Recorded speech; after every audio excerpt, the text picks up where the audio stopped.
आज की इस वीडियो में हम पढ़ने वाले हैं section 7(1). Yes, 7 subsection 1 clause B versus 7 subsection 1 clause C, यानी कि बी और सी क्लॉजेस में डिफरेंसेस क्या है ये देखेंगे हम लोग। तो चलिए बढ़ते हैं हम आगे। देखिए, सेक्शन है हमारे, ये दोनों सेक्शन है। नेचर ऑफ सर्विसेज है, इंपोर्ट ऑफ सर्विस। सबसे पहले सेक्शन 7(1) में देखा जाए, क्लॉज बी है जिसका इंपोर्ट ऑफ सर्विस का है, नेचर ऑफ सर्विस जो है, और कंसिडरेशन क्या है, नेचुरली रिक्वायर्ड है, बहुत ही जरूरी है, कंसिडरेशन के बिना कुछ नहीं होगा। Business test not required, business के बारे में कोई जरूरत नहीं। सी में देखिए, import of service by a taxable person from a related person और from any of his other establishment outside India. ठीक है, रिलेटेड पर्सन की बात हो रही है, चाहे वो आउटसाइड इंडिया ही क्यों ना हो। लास्ट एग्जांपल्स में हमने पढ़ा था, ऐसा क्वेश्चन समझा था, किस तरीके से सॉल्व किया था हमने उसको। तो इन दी केस उसमें क्या माना जाता है, क्या कि वो सप्लाई है, उस केस में ये माना जाता है। एंड कंसिडरेशन नॉट रिक्वायर्ड, और क्या है, नेसेसरली रिक्वायर्ड, बिजनेस होना चाहिए। ऑब्वियसली यही सेम इसी कॉन्सेप्ट बेस पर हमारे लास्ट क्वेश्चन था। तो चलिए आगे बढ़ते हम। सप्लाई बिटवीन रिलेटेड पर्सन और डिस्टिंक्ट पर्सन क्या होता है फिर। As per explanation to section 15, person shall be deem to be related person. Related person माना जाएगा कब, if such person are officer और director of one another business. ठीक है, ये बात ध्यान रखनी है। सच पर्सन यानी कि वो पर्सन जो है, आर ऑफिसर या फिर कोई डायरेक्टर होना चाहिए of one another business. Such person are legally recognise partner in business, legally recognise होना चाहिए बिजनेस में। Such person are employer and employ हो सकते हैं। एनी पर्सन डायरेक्टली और इनडायरेक्टली ओन्स, कंट्रोल और होल्ड 25% और more of outstanding voting stock और shares of both of them. दोनों में, दोनों या फिर ये चीज होना चाहिए। ठीक है, तो ये 1 नंबर से यहाँ से क्वेश्चन बनता है, हाउ मच परसेंटेज, यानी 25% आपको याद रखनी है बात। वन ऑफ देम डायरेक्टली और indirectly controls the other. Both of them are directly or indirectly controlled by third person. Together they directly or indirectly control a third person, or they are member of the same family. So I hope आप लोगों को clear हो गया होगा यहाँ तक एक एक बात। The term person also includes legal person. ठीक है, लीगल पर्सन भी, यानी कि गवर्नमेंट ने ऑथराइज कर दिया है, वो भी लीगल हो जाएगा फिर। नेक्स्ट है क्या, person who are associated in the business of one another in that one is the sole agent or sole distributor or sole concessionary, however described of the other shall be deemed to be related. Example number 44, any person directly or indirectly owns, control or hold 25% or more of the outstanding voting stock और shares of both of them. क्या कहा है, देखिए, कोई अगर person है, directly चाहे indirectly, ons करता है, कंट्रोल होता है और होल्ड करता है कितना, 25% और more of the outstanding voting stock और share of both of them, इन सब के लिए तो क्या है, हमने अभी पढ़ा था, यहाँ पे रिलेटेड पर्सन होगा। Messrs Beta and company hold, देखिए यहाँ पर बताया गया है 30,000 share in messrs A limited and 25,000 shares in B limited. Share capital of messrs A limited is 1 lakh के हैं, 20 equity share of 10 each. Share capital of messrs B के हैं 80,000, equity shares of 10 each. Since, अब देखिए यहाँ पर अगर मैं बात करूँ, मैसेज ए 1 लाख इक्विटी शेयर है, तो यहाँ पर इन्होंने क्या ऑप्ट किया है, मैसेज ए का देखिए बेटा कंपनी का, यानी कि बी का है शायद ये 30,000 एंड फॉर ए 25,000। तो मैसेज बेटा limited holds more than 25%। Message बेटा लिमिटेड के लिए देख लिए, बेटा लिमिटेड के लिए कितना है, 30,000 है, और इनके इक्विटी शेयर्स हैं कितने वैसे, 80,000। तो हमें क्या निकालना पड़ेगा कि 30,000 जो है वो कितना परसेंटेज है। ठीक है, तो ये आप कैलकुलेटर से अगर कैलकुलेट करेंगे तो आपके पास आएगा 37.5% है 30,000। किस तरीके से निकाला हमने, 30,000 मल्टीप्लाई 100 डिवाइड कर दोगे आप 80,000 से, तो आपके पास आ जाएगा परसेंटेज रेट 37.5%, यानी कि 25% से मोर देन है, ये बात ध्यान रखनी है। अब ए लिमिटेड के लिए देख लिए 1 लाख है और यहाँ पर 25,000, तो सिंपल सा 25% हो गया। ठीक, तो यहाँ पर वही बता रखा है क्या कि 25% of the share in company A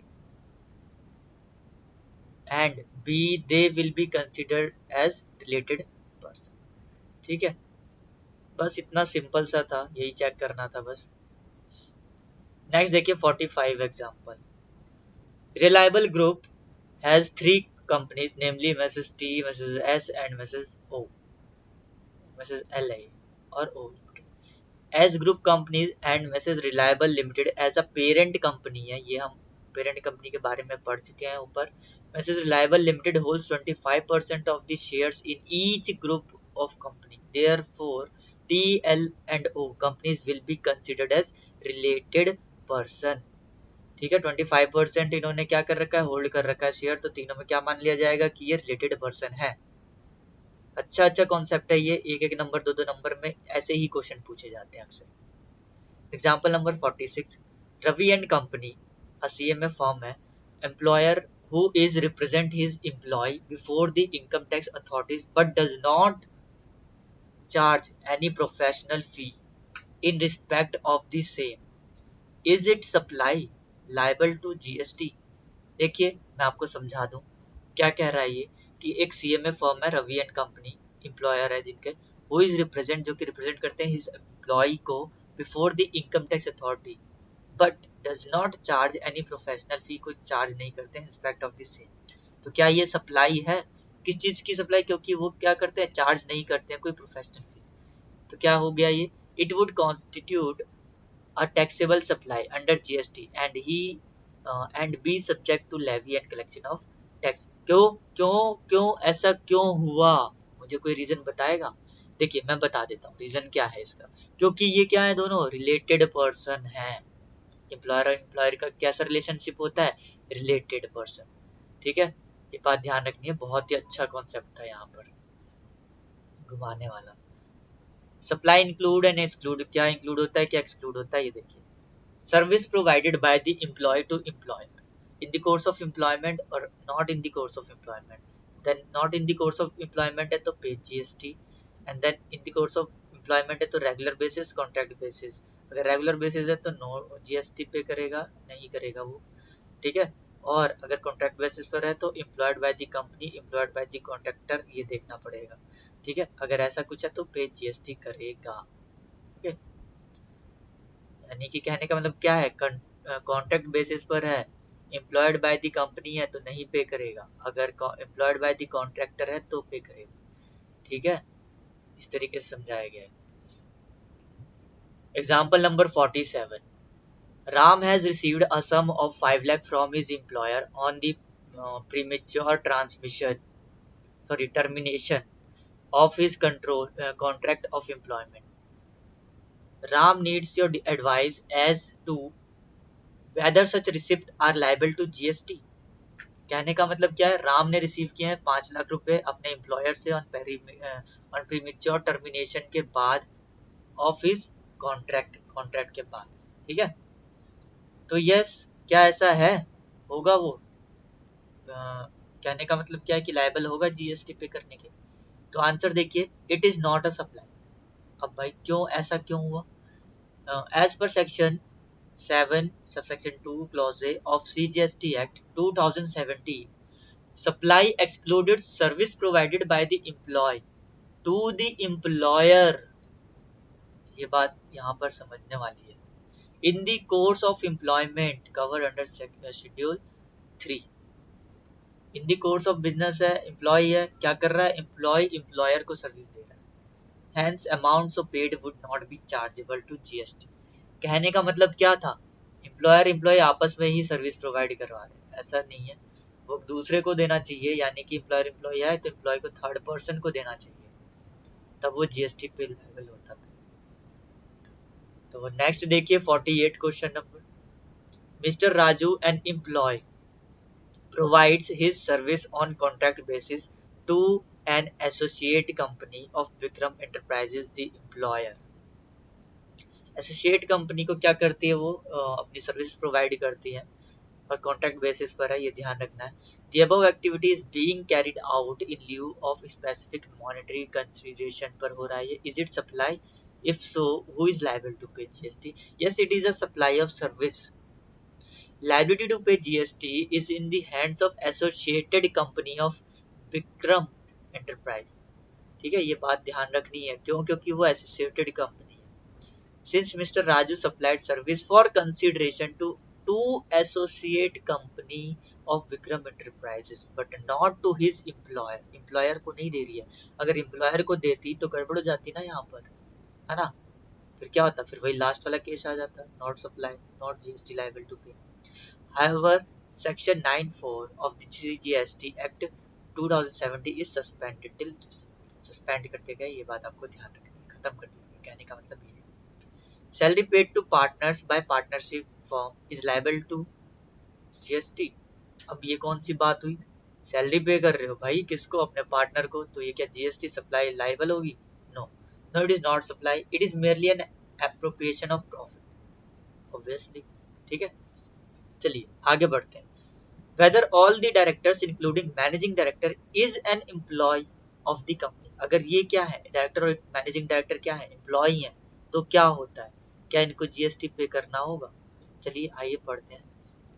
managing director है, देखिए कितना अच्छा कॉन्सेप्ट है यहाँ पे अगर ये टेबल एज इट इज ही आ जाए 5-6 नंबर में तो कितना अच्छा रहेगा, इतना इजी है समझना और करना।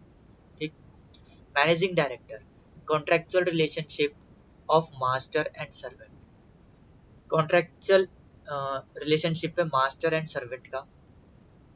ठीक, क्या बोला है उसने, contractual relationship of master and servant नहीं है, तो GST is liable to pay, yes.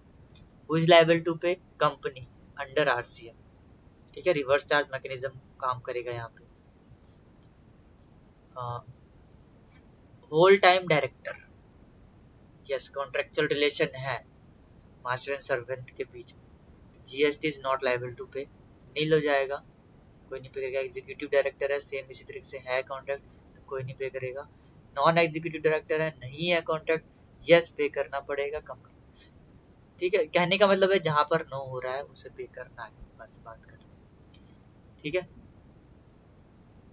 No बोले तो रिलेशनशिप नहीं है, आई मीन टू से कॉन्ट्रैक्ट नहीं है तो उसको पे करना है, कॉन्ट्रैक्ट है तो नहीं। फ्रिंज बेनिफिट, फ्रिंज बेनिफिट देखिए एम्प्लॉयर एम्प्लॉय को देता है, काफी अच्छे अच्छे बेनिफिट्स होते हैं ये। मैं बता दूं क्या है, the compensation to the employees, एक कंपनसेशन होता है जो कि हम किसको देते हैं, एम्प्लॉयज को, in the form of money, is not a supply. एक कंपनसेशन हम दे रहे हैं in the form of money के रूप में, तो क्या वो सप्लाई होगी, नहीं होगी। However fringe benefits are supply of goods और services and are liable to tax if not exempted as per the CBSE clarification. The fringe benefits are transaction in furtherance of business even if supplied without consideration, the same are deemed supply मान ली जाएगी and will attract GST। तो अब आप ये बात ध्यान रखना। fringe benefit reverse charge under section 9(4) of the CGST, reimbursement to staff is an expense in the course of furtherance of business and reimbursement की बात की है, reimbursement दे रहे, खर्चे कर रहे, and if same is against a taxable supply that taken from unregistered supplier, reverse charge mechanism will apply। unregistered होना चाहिए supplier, वहाँ RCM अप्लाई हो जाएगा। नोट, सेक्शन दिस ये जो है सबमिट कर दिया गया है। Distinct person specified under this, under section 25 में स्पेसिफाइड पर्सन कौन होता है, चलिए आइए देखते हैं, मिलते हैं। Every place of business of a person where separate registration is obtained for output supply will be considered as distinct person। कहने का मतलब ये है क्या कि हर एक वो place of business of person जहां पर सेपरेट रजिस्ट्रेशन है ऑब्टेन कर रखा है फॉर आउटपुट सप्लाई करने के लिए, ठीक है, तो वो क्या हो जाएगा, डिस्टिंक्ट पर्सन। सेक्शन 25 सेक्शन 4 क्या कहता है, a company who has obtain और is required to obtain more than one registration whether in one state or union territory or more than one state or union territory shall in respect of each such registration be treated as distinct person। यानी कि एक और एक से ज्यादा हो तो वो क्या कहला जाएगा, डिस्टिंक्ट पर्सन कहलाया जाएगा। ये बात ध्यान रखनी है। 24 और 25 की बातें। 25 में क्या है, where a person who has obtained और required to obtain registration in state और union territory in respect of an establishment की बात हो रही है, as an establishment in another state or union territory, then such establishment shall be treated as an establishment of distinct person। So I hope आप लोगों को clear हो गया होगा। एस्टेब्लिशमेंट के बारे में हम ऊपर भी पढ़ चुके थे। चलिए एग्जाम्पल देखते हैं। देखिए मैं बता दूं 250 लगभग इसमें एग्जाम्पल्स हैं, सारे कवर करेंगे। 50 पर आ गए हैं, ज़्यादा टाइम नहीं लगेगा, विद इन अ वीक ये बिल्कुल कंप्लीट हो जाएगा। और सोच कर तो देखिए, हमने कस्टम किया है, टाइम प्लेस और सप्लाई किया है, अब लेवी ऑफ कलेक्शन कर रहे हैं। छोटे छोटे मैं बोल रहा हूँ आपको, छोटे छोटे चैप्टर जो हैं वो हम एक दिन में कंप्लीट कर सकते हैं, इतना कन्फर्म। छोड़िए वो सब बातें, आते हैं एग्जाम्पल नंबर 50। सीएम में Ram a practising cost accountant has registered head office in Chennai. उनका हेड ऑफिस है चेन्नई में। He has also obtain registration in the state of Andhra Pradesh in respect of his branch office। CM Ram shall be treated as distinct person in respect of registration in Tamil Nadu and Andhra Pradesh। yes, तो यही तो हमने पढ़ा है कि distinct होगा branch, तो कोई बात नहीं। Transaction between head office and branch office will be considered as supply of service even though there is no consideration। Okay, तो ये समझ लेना है। Now example number 51, Mr. C a Chennai makes taxable supply करते हैं from Tamil Nadu exceed 20 lakh रुपए से ज़्यादा की। therefore Mr. C will be required to obtain registration in Tamil Nadu। such person may have establishment is the state of Telangana where no taxable supply are made but only the establishment is Telangana helps in handling of materials like procuring and storing। Hence, establishment in Tamil Nadu and establishment in Telangana will be considered as distinct person even when establishment in Telangana is not registered। भले ही वो तेलंगाना में registered हो या ना हो, लेकिन उसका एक एस्टेब्लिश है, वहां पर एस्टेब्लिशमेंट कर रखा है ऑफिस का, तो क्या मान लिया जाएगा, डिस्टिंक्ट पर्सन मान लिया जाएगा। Whether whether there is consideration exist or not। okay, so next example is 52। Messrs C Limited has 3 branches A, B and Z in different state। A in Telangana has run out of stock and B from Andhra Pradesh its excess stocks। Is it supply of goods, GST will be levied। yes, is it supply of goods and liability tax। Simple सा है, इतना हम तो पढ़ते हुए ही आ रहे हैं, यही पढ़ते हुए आ रहे हैं। क्या कॉम्प्लिकेशन वाली बात, इसमें क्या कॉम्प्लिकेटेड है इतना। चलिए आगे बढ़ते हैं। Gift not exceeding 50,000। गिफ्ट जो है वो 50,000 से ज्यादा का नहीं होना चाहिए in value in a financial year में by an employer to employ को दे रहा है, तो 50,000 से ज्यादा का नहीं होना चाहिए। Services by employee to an employer in the course of or in relation to his employment shall not be treated as supply। Employment पर बेच किया जा रहा है, यानी कि एम्प्लॉयमेंट पे वो क्या दे रहा है, उसको सर्विस प्रोवाइड करा रहा है, तो फिर नहीं मानी जाएगी सप्लाई, शेड्यूल 3 के अंदर। However, gift not exceeding 50,000 in each value in financial year by an employer to employee shall not constitute supply। exceed नहीं होना चाहिए, सिंपल सा है, बहुत ही इजी है। देखिए आते हैं message guideline academy private limited gift Diwali gift to each employee worth ₹75,000 का दे दिया। बताओ गिफ्ट अब उन्हें। Since an employee and employer are considered to be related person, such gift treated as supply and would be liable to GST on the entire value. किसने कहा था 50,000 से ज्यादा का गिफ्ट दे दो, अब दो GST।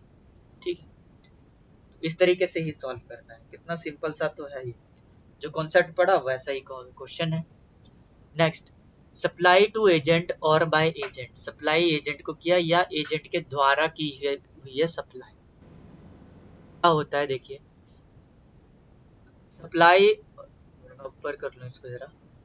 Supply of goods by the principal to an agent को दे रहा है, सप्लाई कर रहा है कौन, प्रिंसिपल एजेंट को, और बाय एजेंट टू प्रिंसिपल या agent to principal will be considered as a supply even if without consideration, चाहे वो without consideration ही क्यों ना हो, the said transaction are liable under GST।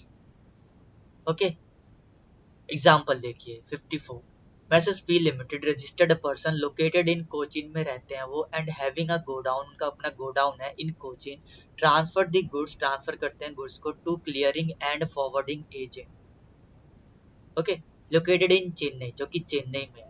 Such activity or transfer shall be considered as supply। Simple सी बात है, even if there is no consideration for such transfer and hence liable to tax। जो concept पढ़ रहे हैं वैसे ही आ रहे हैं क्वेश्चन, तो कितनी बड़ी बात हो गई इसमें। चलिए आइए 55 एग्जाम्पल नंबर क्या कहता है, Paul and company engages Honda cars limited as an agent to sell cars on its behalf. उनके बिहाफ पे ये कार बेची जानी है। Honda cars limited has supplied 50 cars to the showroom and Paul and company located in Chennai. Supply of cars by Honda cars limited and to Paul and company will qualify as supply and same is liable to GST। इतना तो easy है। चलिए 56 पे आते हैं। Message M limited being a garment manufacturer appoint mister Ram as an agent who stores garments manufactured by M Limited and send to dealers whenever M Limited ask Mr. Ram to do so। जब भी mister M कहते हैं तो राम कर देता है। Is it a supply? Yes, transfer of garment from M Limited to Mr. Ram is taxable to supply under GST। तो इतना सिंपल है, फिर भी परेशान हो जा रहे हो क्यों भाई, क्यों। चलिए बढ़ते हैं आगे। सर्कुलर है, scope of principal agent relationship का स्कोप बताया गया in the context of schedule 1 में CGST में। क्या सिंप्लीफाइड अप्रोच है, procurement agent covered under serial number 3 of schedule 1। Good supply by mister C to mister A, mister C supplier of goods, mister A buyer of goods. तो क्या होता है देखिए, यहाँ पर mister A appoint mister B को appoint करते हैं to procure certain goods from the market. यहाँ पर क्या है, mister B ask the supplier to send the goods and issue the invoice directly to mister A. यहाँ पर वो कहता है और यहाँ पर वो अपॉइंट करते हैं। तो क्या होगा, दोनों केस में ही क्या होगा, मिस्टर बी एजेंट होंगे मिस्टर ए के। ठीक है, चलिए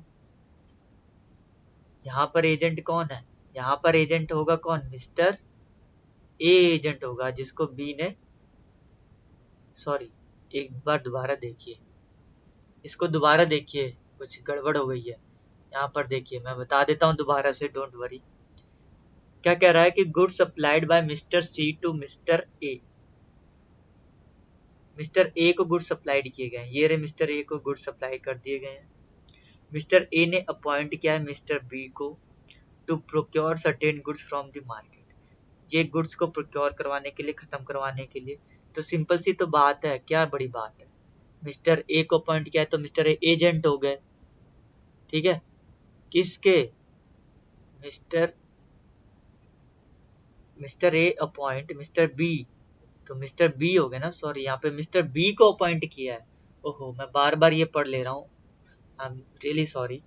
देखिए, मिस्टर ए ने मिस्टर बी को अपॉइंट किया है, तो मिस्टर बी जो होंगे वो क्या होंगे, एजेंट होंगे। ओके, नाउ यहाँ पर क्या हुआ है, यहाँ पर देखिए mister B ask the supplier mister C to send the goods and issue the invoice directly to mister A. यहाँ पर कौन होगा अब, यहाँ पर वो पूछते हैं कौन, मिस्टर सी से।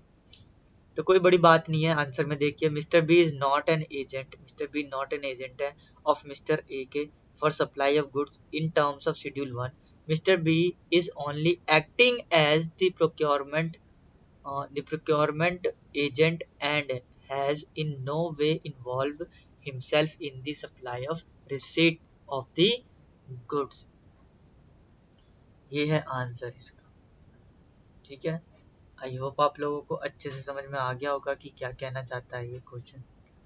ओके, प्रोक्योरमेंट की बात हो रही है तो वो एक्ट कर रहे हैं, इसीलिए वो क्या है, एजेंट नहीं है। चलिए बढ़ते हैं आगे। तो दोस्तों आज की वीडियो में बस इतना ही पढ़ेंगे हम, और फिर नेक्स्ट वीडियो में आगे स्टार्ट करेंगे। सो आई होप आप लोगों को अच्छे समझ में आ गया होगा, और इस पर मैंने ऑलरेडी 2 वीडियोस बना चुका हूँ, तो प्लीज़ आप वो जाकर देखिए, अच्छे से समझिए। एंड डोंट वरी, हम साथ हैं और हो जाएगा क्लियर, ठीक है। सो सब्सक्राइब जिन्होंने अभी तक नहीं किया है तो सोचिए मत, जाके सब्सक्राइब कीजिए और बेल आइकन को भी प्रेस कीजिए, जिससे कि आपको लेटेस्ट अपडेट मिलती रहे। So thank you so much guys, thank you so much for watching my videos, all the best.